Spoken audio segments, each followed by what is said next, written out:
अरे बच्चों, हम कक्षा 9 का भौतिक विज्ञान पढ़ाने जा रहे हैं। पाठ का नाम है गुरुत्वाकर्षण।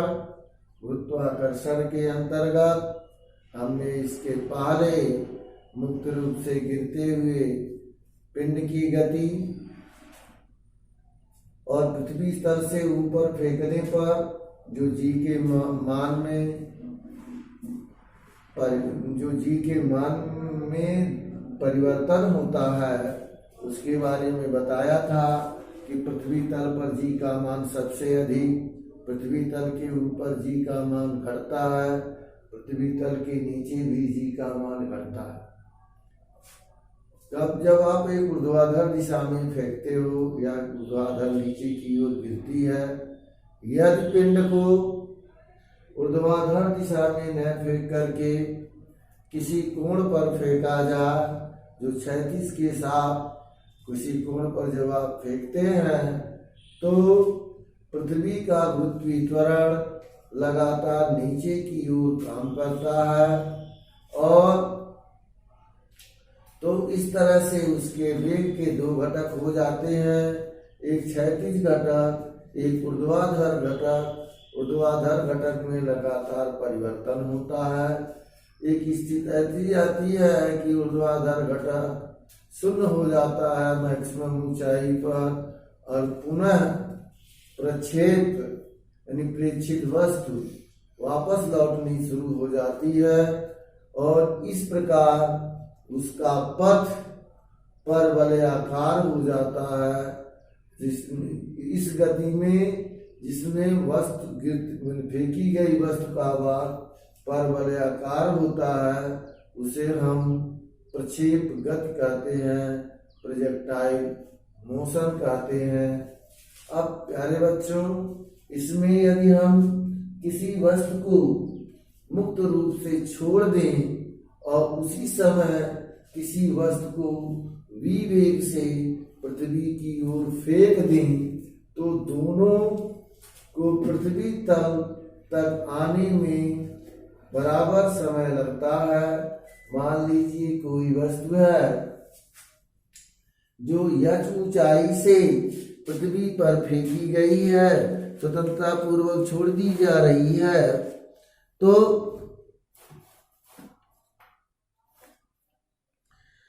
अब स्वतंत्रता पूर्वक जब छोड़ देते हैं किसी वस्तु को तो उसका प्रारंभिक वेग आपका जो है शून्य हो जाता है। ऐसी स्थिति में यदि वस्तु t समय में पृथ्वी पर पहुंचती है तो गति के द्वितीय समीकरण से h बराबर हाफ जी टी स्क्वायर से अब टी स्क्वायर बराबर 2h अपान जी और टी बराबर करड़ी में 2h अपान जी। इतने समय में यदि किसी वस्तु को आप पृथ्वी तल से या ऊंचाई पर से स्वतंत्र रूप से छोड़ें और उसी समय किसी को किसी वेग से पृथ्वी तल पर फेंक दें, दोनों द्वारा t बराबर √2h अपान जी का ही समय लगेगा। अब प्यारे बच्चों, जी और स्मॉल जी दो चीजें इस चैप्टर में आते हैं। स्मॉल जी गुरुत्वीय त्वरण है और कैपिटल जी सार्वत्रिक गुरुत्वाकर्षण नियतांक है। तो न्यूटन साहब ने जैसे पहले कहा कि दो पिंडों के बीच लगने वाला आकर्षण बल उनके द्रव्यमानों के गुणनफल के अनुक्रमानुपाती तथा उनके बीच की दूरी के वर्ग के व्युत्क्रमानुपाती। तो न्यूटन गुरुत्वाकर्षण नियम के अनुसार किसी पिंड पर लगने वाला गुरुत्वाकर्षण बल यह बराबर कैपिटल जी यम बटे आर ई स्क्वायर होगा।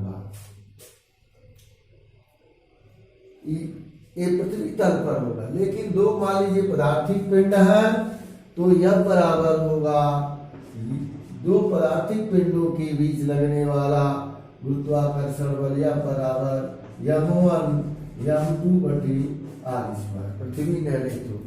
अब इस केस में यदि m1 बराबर m2 बराबर 1 किग्रा और r equal to 1 metre, then you write f equal to capital G। प्यारे बच्चों, इस फार्मूले से यह स्पष्ट होता है कि सार्वत्रिक गुरुत्वाकर्षण बल, सार्वत्रिक गुरुत्वाकर्षण नियतांक, सार्वत्रिक गुरुत्वाकर्षण नियतांक उन पदार्थ एक प्रकार का उस आकर्षण बल के बराबर होता है जो एकांक द्रव्यमान के दो बिंदुओं के बीच एकांक दूरी पर लगता है। फिर से सुन लें, सार्वत्रिक गुरुत्वाकर्षण नियतांक एकांक द्रव्यमान के पिंडों के बीच जो एकांक दूरी पर स्थित होते हैं उनके बीच लगने वाला आकर्षण बल के बराबर होता है। इस तरह से है। और स्मॉल जी, इसे गुरुत्वीय त्वरण कहते हैं, मुक्त रूप से गिरते हुए पिंड के एकांक समय में हुए वेग परिवर्तन को ही गुरुत्वीय त्वरण कहते हैं। अब स्मॉल जी तथा कैपिटल जी में संबंध के बारे में हम आपको बता रहे हैं। स्मॉल जी तथा कैपिटल जी में संबंध। प्यारे बच्चों, यदि पृथ्वी के द्रव्यमान यमई हो तथा पृथ्वी की त्रिज्या आरई हो, उसके और पृथ्वी के निकट यम द्रव्यमान की कोई वस्तु रखी है तो उस पर लगने वाला गुरुत्वाकर्षण बल यम बराबर कैपिटल जी यम बटे RE स्क्वायर होगा। और यदि RE स्क्वायर होगा, और आप जानते हो कि पृथ्वी के गुरुत्व बल के कारण यदि यम द्रव्यमान की वस्तु में गुरुत्वीय त्वरण G उत्पन्न हो तब उस वस्तु पर लगने वाला गुरुत्व बल यम बराबर होगा mg according to Newton second law. M बराबर G यम बटे RE स्क्वायर और यम बराबर mg। इन दोनों समीकरणों का समीकरण 1 एवं समीकरण 2 की तुलना करने पर यानी आपका क्या हो जाएगा, mg बराबर कैपिटल G यम बटे RE स्क्वायर। इस यम से इस यम को काट दिया जाए तो क्या हो जाएगा, स्मॉल जी बराबर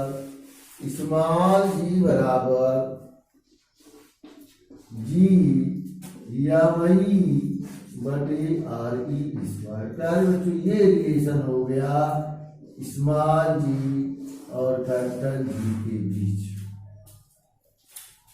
ये आपका रिलेशन हो गया। अब इसके बाद स्मॉल जी और कैपिटल जी में क्या अंतर है?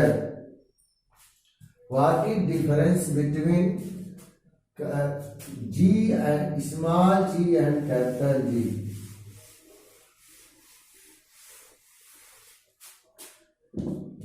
जी और कैपिटल जी में अंतर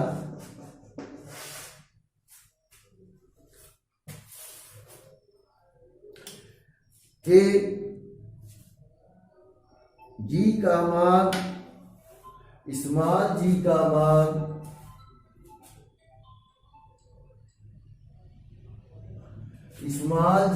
मान स्थान के परिवर्तन के साथ साथ बदलता रहता है। कैपिटल जी का मान सर्वत्र समान होता है। स्मॉल जी एक सदिश राशि है। कैपिटल जी एक अदिश राशि है। स्मॉल जी का मान 9.8 मीटर प्रति सेकेंड स्क्वायर होता है और कैपिटल जी का मान 6.67 गुणे 10⁻⁻11 न्यूटन मीटर स्क्वायर प्रति किलोग्राम स्क्वायर होता है। ये स्मॉल जी और कैपिटल जी के मान में अंतर है।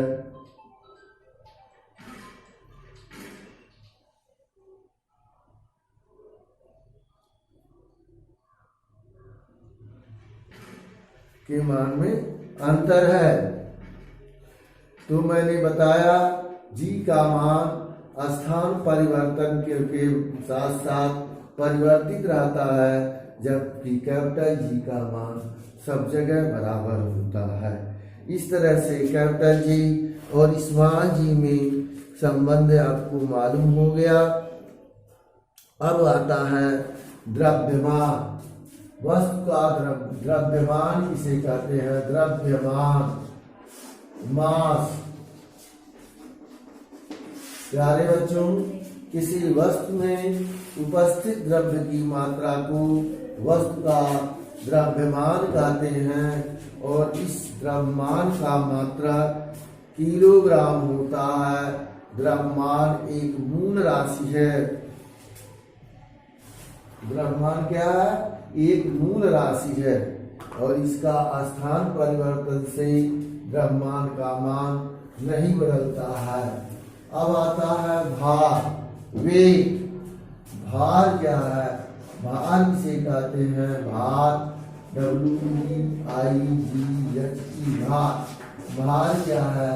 तो प्यारे बच्चों, पृथ्वी किसी वस्तु को जितने गुरुत्वाकर्षण बल से खींचती है या जितने गुरुत्व बल से खींचती है, वह गुरुत्व बल ही वस्तु का भार कहलाता है। और भार एक प्रकार का बल है जिससे भार का मात्रा न्यूटन हुआ। यानी और भार को हम W अक्षर से प्रदर्शित करते हैं, तो भार W बराबर होता है mg। भार बराबर होता है द्रव्यमान गुणे गुरुत्वीय त्वरण। और इसका मात्रा भार एक प्रकार का बल है। भार का मात्रक न्यूटन होता है और 1 किलोग्राम भार, 1 किलोग्राम भार बराबर 9.8 न्यूटन। इस तरह से मैंने आपको जो है कैपिटल जी और स्मॉल जी में संबंध बताया। साथ ही साथ कैपिटल जी और स्मॉल जी में क्या डिफरेंस है वो बता दिया। भार किसे कहते हैं और द्रव्यमान किसे कहते हैं, तो ये भी मैंने बताया कि भार आपका एक व्युत्पन्न राशि है और द्रव्यमान मूल राशि है। पृथ्वी किसी वस्तु को जितने गुरुत्व बल से खींचती है वही उसका भार होता है।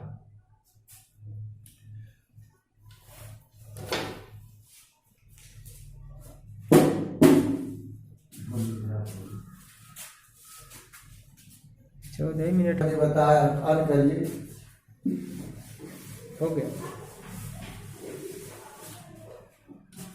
मैंने बताया कि भार जो है स्थान के परिवर्तन के साथ साथ वस्तु का भार बदलता है। इस पर एक प्रॉब्लम है कि 70 किलोग्राम द्रव्यमान के किसी मनुष्य का चंद्रमा पर भार क्या होगा और उसका पृथ्वी तथा चंद्रमा पर द्रव्यमान क्या होगा। ये प्रश्न है कि मनुष्य का पृथ्वी और चंद्रमा पर द्रव्यमान क्या होगा और भार क्या हो गया। तो मैंने बताया भी कि द्रव्यमान एक मूल राशि है और इसका स्थान परिवर्तन से कोई प्रभाव नहीं पड़ता। तो जो पृथ्वी पर भार होगा, द्रव्यमान होगा, वही व्यक्ति का चंद्रमा पर भी द्रव्यमान होगा। लेकिन भार एक व्युत्पन्न राशि है जो गुरुत्वीय त्वरण जी पर भी निर्भर करता है। तो आप जानते हो कि गुरुत्वीय त्वरण जी का मान स्थान परिवर्तन के साथ साथ परिवर्तित होता है। इसलिए अब पृथ्वी का जो है गुरुत्वीय त्वरण चंद्रमा के गुरुत्वीय त्वरण से अधिक है। पृथ्वी चंद्रमा पर गुरुत्वीय त्वरण पृथ्वी के गुरुत्वीय त्वरण का 1/6 भाग होता है। चंद्रमा पर गुरुत्वीय त्वरण पृथ्वी के गुरुत्वीय त्वरण का 6वां भाग होता है। इसलिए चंद्रमा पर भार पर मनुष्य का भार W at the moon equal to mg। तो g का मान 1/6 है। तो m इंटू gm कह लीजिए, यदि चंद्रमा का गुरुत्वीय त्वरण gm हो तो gm इक्वल टू GE/6। इस तरह से WM equal to mg m/6। तो m की वैल्यू 70 है, g की वैल्यू 9.8/6 होगा और इसका मान 114.33 न्यूटन होगा। 114.33 न्यूटन। इस तरह से जो भार है 14.33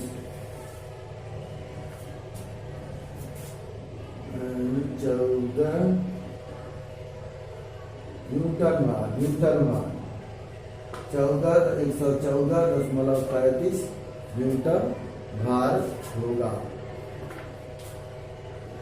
बंद करिए।